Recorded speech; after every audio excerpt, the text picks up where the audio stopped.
शर्मा जी, राहुल गांधी जब पार्लियामेंट में बोलते हैं तो पाकिस्तान के लोग क्यों खुश होते हैं? बिल्कुल खुश नहीं होते, कोई भी खुश नहीं होता। उनके पेट में झुरझुरी हो जाती है पाकिस्तानियों के कि काश अगर ये बंदा प्रधानमंत्री होता तो आज हमारा नामो निशान मिट गया होता। वो खुश इसलिए नहीं होते, वो खुश इसलिए होते हैं कि उन्हें दिखता है कि वहाँ पे एक कायर बैठा है, एक आत्ममुग्ध व्यक्ति बैठा है इस वक्त जो है प्रधानमंत्री के तौर पर। वो इसलिए खुश होते हैं कि ठीक है, ये व्यक्ति आज ये बात उठा रहा है, शुक्र है अल्लाह का कि आज ये व्यक्ति सत्ता में नहीं है, अगर ये सत्ता में होता तो हमारा नामो निशान मिटा दिया होता। वो इसलिए खुश होते हैं, सिर्फ इसलिए खुश होते हैं वो, और उनके खुश होने का कोई तरीका नहीं है। और वो इसलिए खुश होते हैं जब वो देखते हैं एक आत्ममुग्ध व्यक्ति बैठा हुआ है जिसे सिर्फ अपनी आत्म प्रशंसा के अलावा कोई काम नहीं है।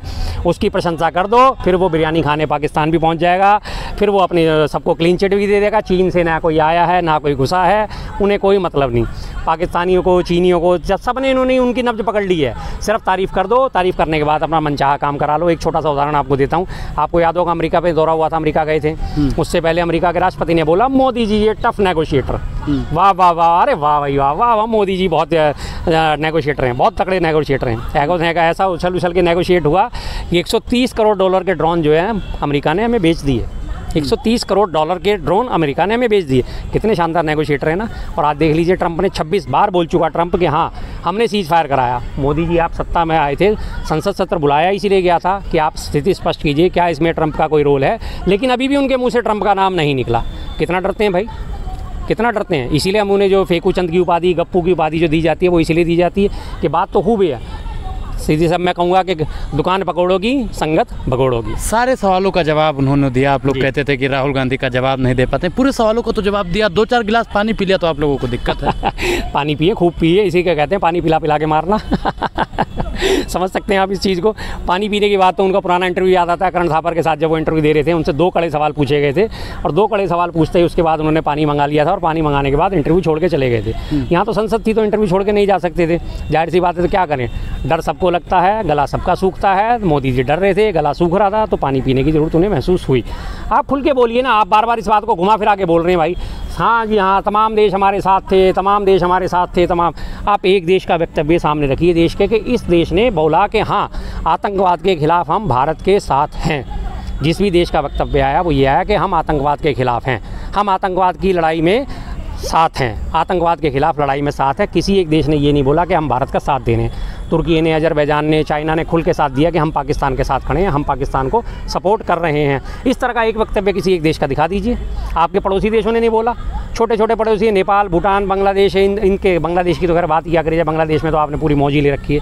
आप बांग्लादेशी घुसपैठियों की बात उठाते हैं और बांग्लादेश से सबसे बड़े घुसपैठी आपने उसको शरण दे रखी है भारत में, शेख हसीना को, सब जानते हैं। लेकिन शर्मा जी, सीज फायर में अगर डोनाल्ड ट्रंप जी का हाथ होता जी तो नरेंद्र मोदी जी वो भी बोलते थे। सारी बात तो उन्होंने रख दी जी। डोनाल्ड ट्रंप का ढिंढोरा सिर्फ पाप और विपक्ष पीट रहा है, बाकी कुछ। डोनाल्ड ट्रंप का ढिंढोरा पूरे विश्व में पीटा जा रहा है। डोनाल्ड ट्रंप खुद ढिंढोरा पीट रहे हैं कि मैंने वॉर रुकवाई। तो मोदी जी आप 56 इंच का सीना लेके खड़े हैं, देश आपके साथ खड़ा है। आप बोल दीजिए सीधे सीधा आके ना, एक बार क्लियर करके बोल दीजिए कि हाँ नहीं, इन्होंने नहीं रुकवाया, हमने रुका, डीजीएमओ के कहने पर रोका, डीजीएमओ ने रिकमेंडेशन दी, हमने रोक दिया। बोल दीजिए। ट्रंप का नाम लेने से आपको डर क्यों लग रहा है? आपकी गिग्गी क्यों बन रही है ट्रंप का नाम लेने में? क्या दिक्कत क्या है आपको? आज हम खुल के कहते हैं, सारे कांग्रेसी खुल के कहते हैं निक्सन निक्सन निक्सन, हम खुल के कहते हैं। 1971 के युद्ध की बात है, जब आपको पता होगा भारत पाकिस्तान का युद्ध शुरू हुआ था और 7वां बेड़ा भेजने की निक्सन ने धमकी दी थी। तमाम हम खुल के बात कहते हैं कि हाँ निक्सन ने बोला था मैं 7वां बेड़ा भेज रहा हूँ। निक्सन को प्रधानमंत्री इंदिरा गांधी जी ने जवाब दिया। साफ लेते हैं हम, नाम लेते हैं। आप भी बोलिए ना कि हाँ ट्रंप साहब ने ऐसा कुछ नहीं कहा। हमने जो अगर सीज फायर करा तो पाकिस्तान के डीजीएमओ के कहने पे करा, हमारी सेना के डीजीएमओ ने उस बात को माना, तब हमने सीज फायर करा। मानिए उस चीज़ को, बोलिए।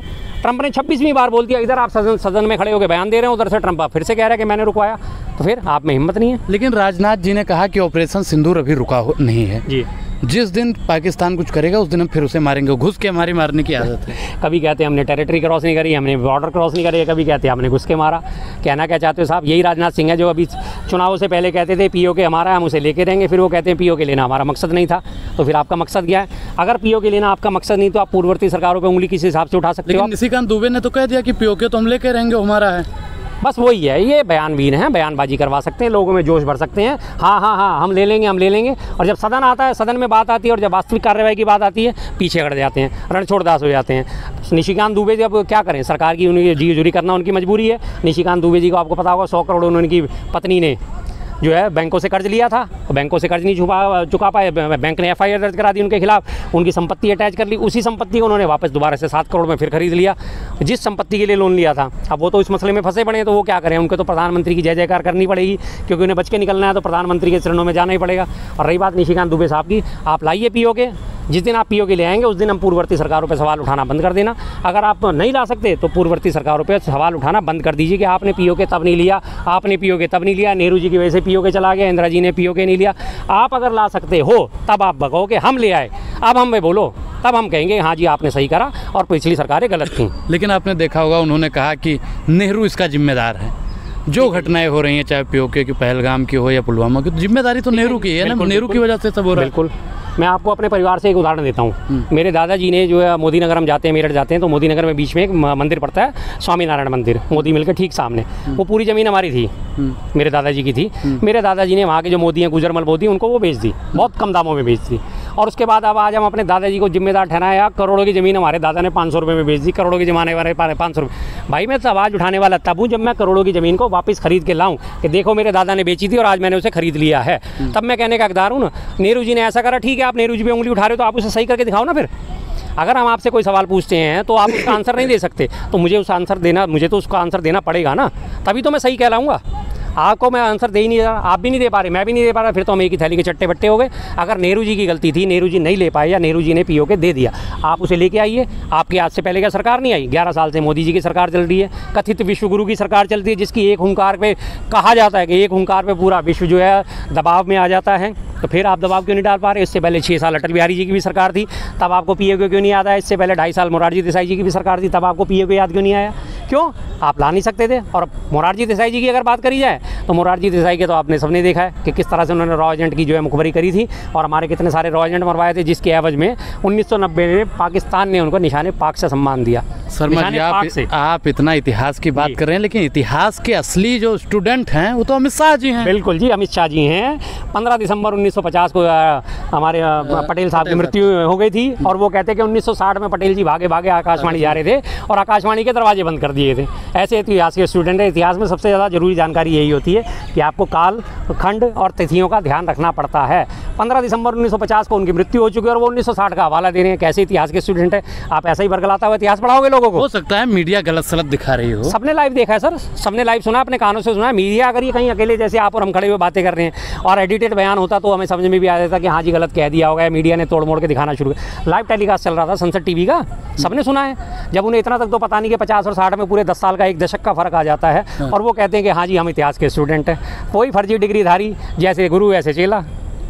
पिछले साल लोकसभा चुनाव से पहले तमाम लोगों ने, अमित शाह जी ने और योगी आदित्यनाथ ने, सबने मुद्दा उठाया था हमारी सरकार बनवा दो, 6 महीने के अंदर POK हमारे पास होगा। सबसे ज़्यादा तो इसमें मुखर होकर जो बोले थे योगी आदित्यनाथ बोले थे 6 महीने में हमारा POK हमारे पास होगा। लोगों ने बड़ी तालियां बजाई, बड़ी वाह। सरकार बनी जैसी भी बनी, आप सब जानते हैं 2 बैसाखियों पर चलने वाली सरकार है। तो अब उसके बाद ये POK भूल गए। अब जब मौका मिला, पूरा देश साथ था, पूरी जनता साथ थी, तमाम विपक्षी दल साथ थे, सेना बिल्कुल कमर कस के तैयार थी हमारी सबक सिखाने के लिए, तब उन्होंने राजनीतिक नेतृत्व में हाथ बांध दिए। जैसे कि आपने हमारे डिफेंस अटैची का बयान सुना ही होगा कि हमने आगे बढ़त पे थे लेकिन राजनीतिक नेतृत्व ने हमारे हाथ बांध दिए थे।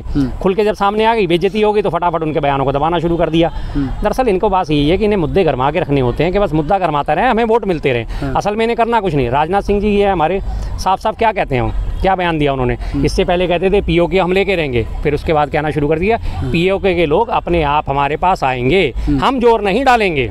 और अब उसके बाद जो छुट्टी हो गया, काम खत्म, क्योंकि मुद्दा सॉल्व हो गया। बिहार चुनाव आ रहे हैं, बिहार चुनाव में उन्होंने कैश करना है। हमने ऑपरेशन सिंदूर चलाया और आपने सबने देखा था 22 तारीख को हमला हुआ था। उसके बाद मोदी जी सर्वदलीय बैठक छोड़ के, सब चीज़ें छोड़कर सबसे पहले बिहार में रैली करने पहुँचे थे और तब वहाँ पर उन्होंने जाकर सुनाना शुरू करा था हम बदला लेंगे, हम बदला लेंगे, हम बदला लेंगे। बस